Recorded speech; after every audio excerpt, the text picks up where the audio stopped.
I am here to introduce today's speaker, and I think I'd start by saying that the feature of our weekly meetings of this club is addresses by knowledgeable speakers on a very wide range of topics. And I just noted a few here, like typically health and economics and technology, the environment, social issues, education, sport, medical research, space technology, just to mention just a few. But today's different, and the topic is dancing with the Yanks. It must mean a lot of things, different things to different people. But our speaker is Don Hopgood. Now, Don's short intro in the bulletin is really worth repeating. I won't, I'll just do a praised version. I'd just like to say that, if you don't mind me mentioning it, 80-year-old Don Hopgood is retired. In fact, he's retired 3 times, which makes him a pretty retiring sort of a bloke. I wouldn't say, what's the other word? Retiring, but anyway, he was in turn a school teacher and university tutor, a member of the House of Assembly of the South Australian Parliament from 1970, would you believe, to 1993, with 7 years as Deputy Premier, and he served a term as Moderator of the Uniting Church. He now describes himself as an unemployed musician. All the very best on that score, Don. And his talk arises out of his volunteer work for the South Australian Jazz Archive, and it relates to an interesting episode in Adelaide during World War II. He's, as I mentioned, he's labelled it as dancing with the Yanks. Now, more about Don. He entered politics at the age of about 30, I would say, doing the arithmetic, and he was elected to Parliament, and he served for 23 years.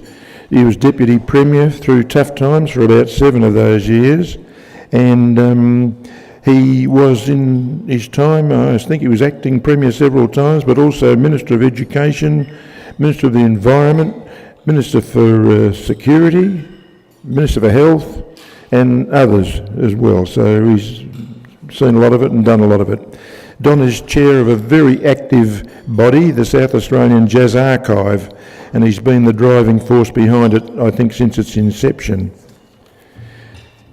But a very special achievement, I think, was completed in 2014 when Don and his brother Mel, who's with us today as well, they released a book, and it was entitled Jazz Voices, Hot Music in the City of Churches. Mel, you got that there? Could you stand up and just look at that? There's Don's doing it. There you go. That's a remarkable book, and it's all about the history, the very early history of jazz in this state. And it's full of things like, it's the result of interviews with and quotes from scores of older jazz musos, and a huge number of photos of people and of bands. It's truly an historical work. I mean, it's going to be there forever. It's in all the libraries around the place, and at least we'll know what happened in jazz from the early New Orleans days right up to the year 2000, and hopefully they'll both live a bit longer and we'll get an update in another 10 or 15 years.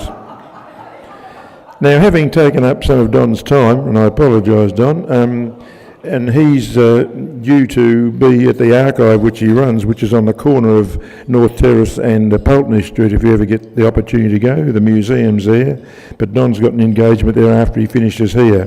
So, ladies and gentlemen, Don Hopgood, Dancing with the Yanks.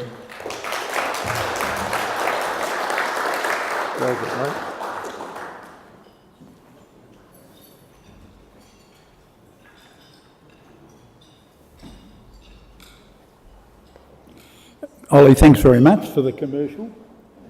So I need to say very little more about the archive, except that we're open to the public on Tuesday mornings from 10 o'clock until in the afternoon, about 3 in the afternoon. We have 2 repositories in the Scots Church complex there, and we've got collected so much material over the years that we also have 2 bins down at Lonsdale.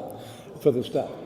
As well as the book, of course, we 4 times a year publish a magazine, Backbeat, which goes free to all of our members, and that shares some of the material that we've collected as a result of our archiving. All right, enough of that. This is a story about my dad, and it's a story about football, and it's a story about this place, this oval, in its earlier manifestation, and it's a story about World War II, and it's a story about the American service personnel who came to this country, and it's all about the livelier end of the popular music of the day, which was called swing, although there was a vigorous attempt to revive the earlier name and the music to which that name had been attached, namely jazz, and that was reasonably successful. And it's about, yes, rather interesting thing that happened in Adelaide during those years. So let's begin with Dad. Dad was a member of the Croydon United Football Club, which won the YMCA Football Premiership in 1929. But then they all turned 19 and they were too old to play in the YMCA, Young Men's Christian Association. So they became the Croydon Congregational Football Club and joined the United Church Football Association. He was therefore a great enthusiast for Australian football.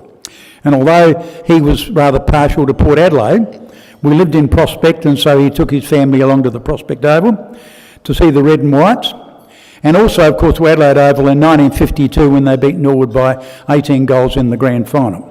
But I digress, I'm sorry. He was therefore somewhat dismissive, I have to say, of soccer. I don't know how much he knew about the 2 rugby codes, but when it came to American football, his standard response was, They were here during the war, and they played an exhibition game on the Adelaide Oval, and it was the middle of winter, and the place was a quagmire, and the ball hardly got out of the centre square, and the mob counted them out. Let's do a bit of forensics on that. First of all, those of us who remember the 50s can attest to the fact that it was often a quagmire out there in the middle of winter, no doubt about that. But the mob counting them out. This used to happen. This was rather an unattractive feature of Australian working class culture. But these people were out here defending us, helping to defend us, and they were only trying to entertain.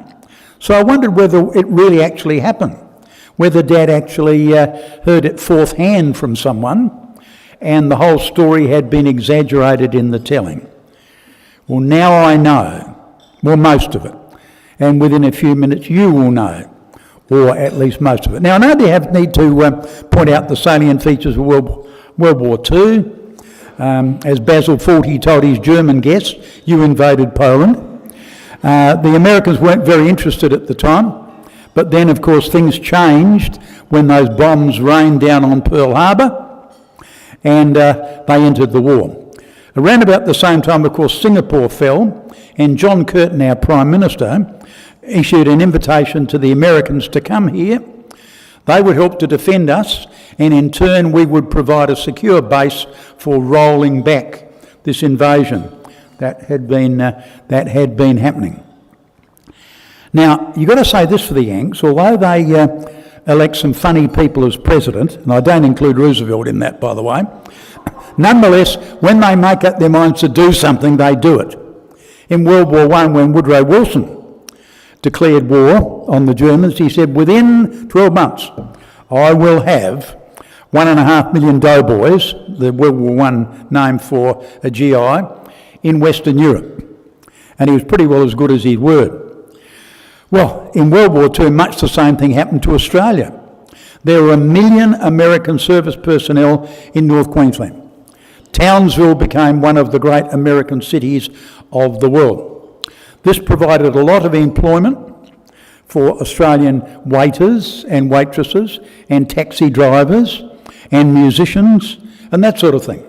So when Graham Bell, one of our famous Australian jazz musicians, went up there to play because his back wouldn't allow him to go onto active service, His salary was being paid for by the American taxpayer. And the same was true of many, many Australians. What about in South Australia? What was happening here? Well, let me tell you the story from several well-known musicians of that day who were playing this swing at the time. We start with Hedley Smith and Jack Barter. They were pianists, they were band leaders, they taught the piano, they shared a studio, but they were also sign writers, and they were rascals. They would mix sugar in with the paint that they painted on the front window of butchers' shops, so the flies would come along, eat it off, and the hapless and totally unsuspecting butcher would have to have them back to do it all over again and pay for it all over again. One night, Jack was playing at the Woods Hall in Gawler Place, and the Laurie Heading, the promoter, came up to him and said, "Jack, you're fired." Why? I don't have to tell you. They later reported that Jack's music had been a bit too jivey, but I think I know the story because soon afterwards Jack joined AA, gave the grog away altogether and lived into his late 80s. On his way home, he dropped in on Hedley Smith, his mate, told him what had happened, and Hedley said, "We'll start our own dance hall against him." And so they set up the Astoria down the west end of Adelaide. Now this was in November, December, not the right time for dancing in Adelaide, too hot. But very soon afterwards, an American troop ship arrived, and the Yanks flocked along. And they flocked along because you were allowed to jitterbug in the Astoria, which was banned from the more sedate places like the Embassy and so on. The jitterbug really was first known as the Texas Tommy, and there was a reference to it in a New Orleans newspaper as early as 1908. Tommy, we'll just say Tommy meant a young woman who was very friendly with a lot of blokes. Anyway, in the 1920s, its name's changed to the Lindy Hop because of Lindbergh's flight to France. And then in the 1930s, Cab Calloway, the black band leader, called it the jitterbug. Technically, a jitterbug was a musician who'd had too much to drink and had the jitters. But that was sort of similar to the dance. So jitterbugging was allowed at this place, and they just flocked. Almost every night of the week the place was open. The band got bigger and bigger and bigger. There was one young man, 14 years of age, who turned up one night when all the Yanks were there. He spoke with a stammer, came up to Jack and said, "Could I sing with the band?" And Jack said, "Oh, sit down, lad, I'll call you up in a minute." And he said to the other musicians, "This kid wants to sing with us, he can't even talk properly." They said, "Give him a go." So he called him up, he said, "What would you like to sing? Can you play Tangerine?" "Sure." 4 bars introduction and Wally Carr killed him stone dead, beginning a career which eventually led to the London Palladium. Bob Lim was another one, played his tenor sax down there, etc. And the Yanks were flocking along to hear the music.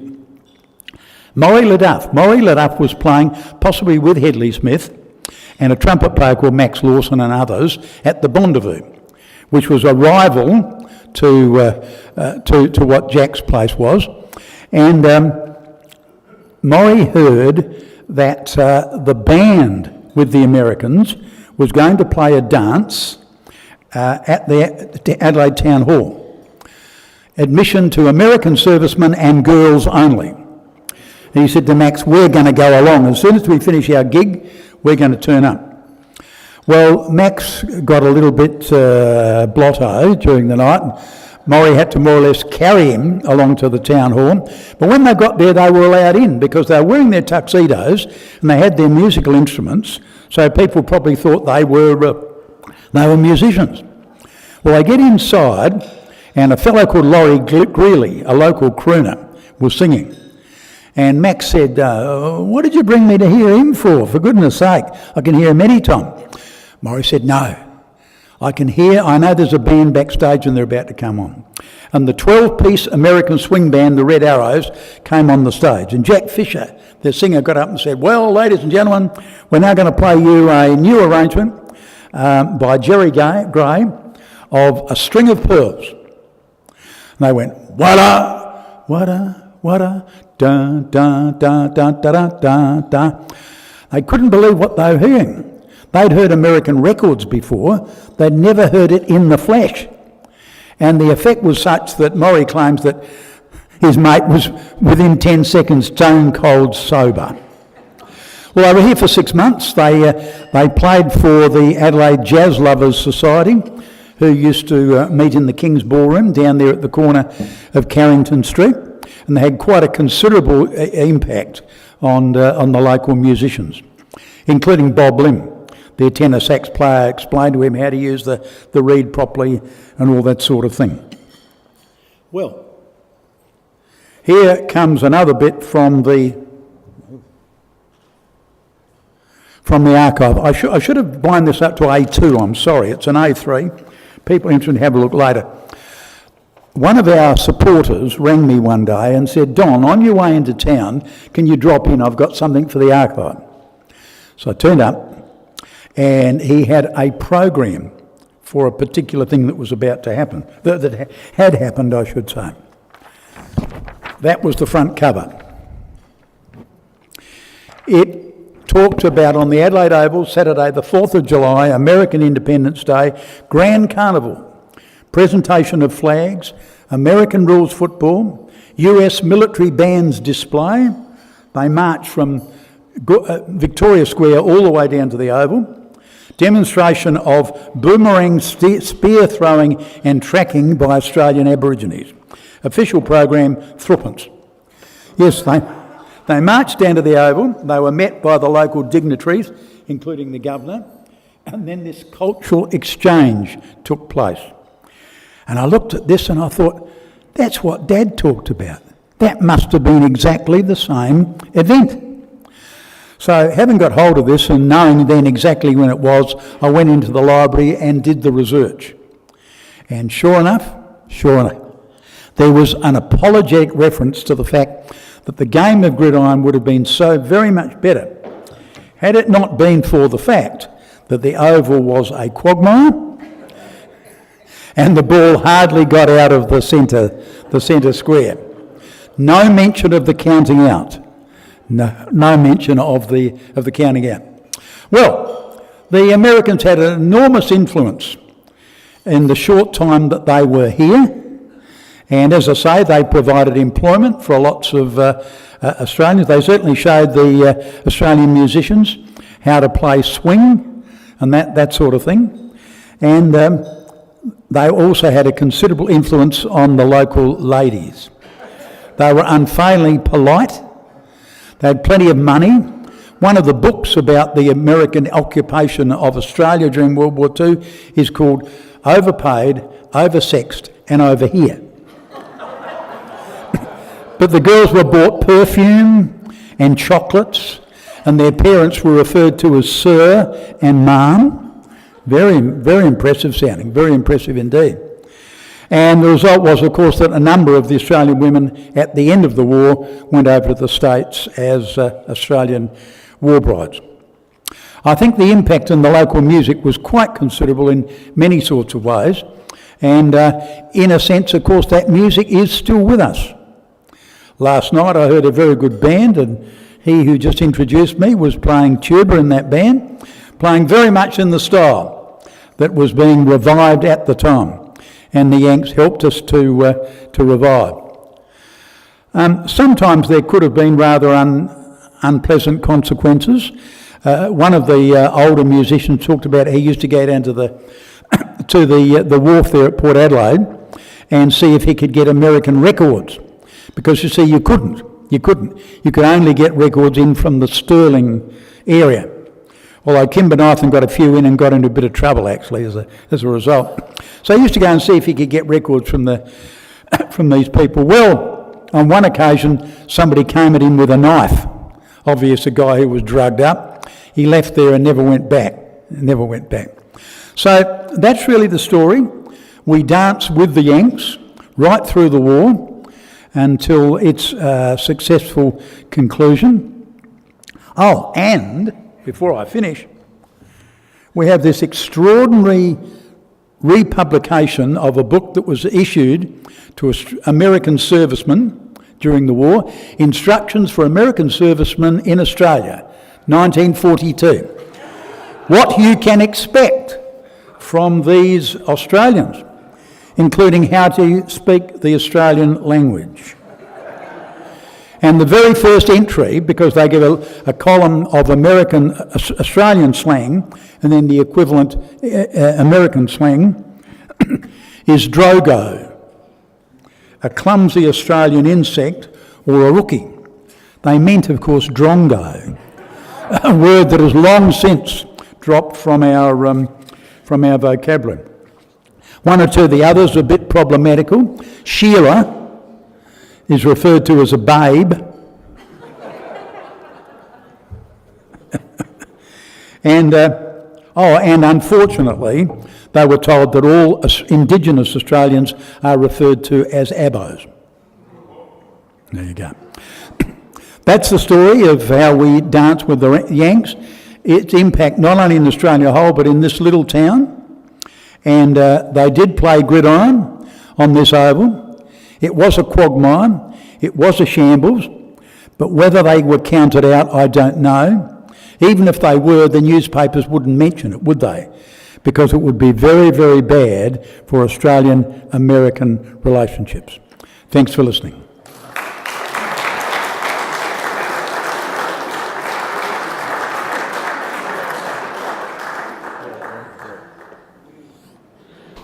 Well, ladies and gentlemen, I notice my watch says it's 5:02, but my clock says it's 11:02, so there's plenty of time for some questions. So would somebody like to ask a question or two of Don?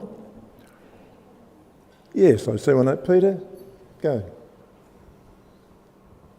Don, thanks very much. That was most informative. What other legacy did the Americans leave in terms of jazz, other than records and the introduction to big band? What's the lasting legacy of American solo here? I think if we're talking about music, just music at this stage, the lasting impression on the local musicians, you had to try harder. You really had to try harder. You didn't play louder. You just put more energy. You put more pep into what you were doing. The local bands, by modern standards, were a bit corny. When they heard this American music in the flesh, as it were, live, they were, that's what we're supposed to be doing. And so the music considerably picked up as a result. And South Australia made quite a considerable contribution to the development of the music in this country. You need only think of Dave Dalwitz and the Southern Jazz Group, who were our premier jazz organisation from about 1946 right through until about 1951, and then Dave came back to the music in the 1970s and 80s. That was part of the legacy of the Yanks. Other things, of course, chewing gum, coffee, you know. I think I saw a hand up over in the back there. Next, right. Well, Steve, off you go. Thanks, Don. Approximately, how long were the Americans actually in Adelaide? Because this was really like a supply chain logistic centre rather than, an area from which troops deployed and so on. Yeah, this was rest and recreation. Apparently the band and the people who'd come on that, the service come that boat were here for 6 months. So they had quite a considerable impression. Some of them went back to the States, but mostly, of course, the build-up was in North Queensland. And it was from there, of course, that they counter-attacked into the Indonesian archipelago, New Guinea, etc. And some, of course, were still here at the end of the war. Don, I shared a room with an ex-Marine for some years in the 60s. His strongest memory of Australia was Chloe in the pub across the road from Flinders Street Station in Melbourne. He said Chloe, the picture of the nude in his greatest recollection. Yeah, Young and Jackson's. Young and Jackson's opposite the Flinders Street railway station. Still there? Doesn't seem to make the same impression with me as it used to when I was a Melburnian. Of course, I'm getting pretty old. Now, did I see another hand up there somewhere? I just wanted to mention that Don made a big impact in Parliament, of course, and but none more for the fact that he used to practice playing the bloody trumpet in the dunny at lunchtime. Yep. Don, Yes. love to talk. How did the Americans handle South Australia's 6 o'clock closing, and did they introduce the 6:05 swill? On the surface of things, they fitted in. They followed the local traditions, etc. Except that I imagine their canteen would have been exempt from our normal rules. It would have been, as it were, extraterritorial. At the very least, you could just go back to the boat, and our rules wouldn't have applied to that. This is in some ways quite funny. But one of the interesting things they say is that Australians eat far more meat than we do. Far more meat than we do. And there's a lot of other stuff in it. Right, well, I think if there's no more questions out there, we might thank Don very, very warmly. Don, I mean, don't go, mate, I've got this presentation to make to you. And I want you to use it to write the next 10 years of the history. Thank you very much.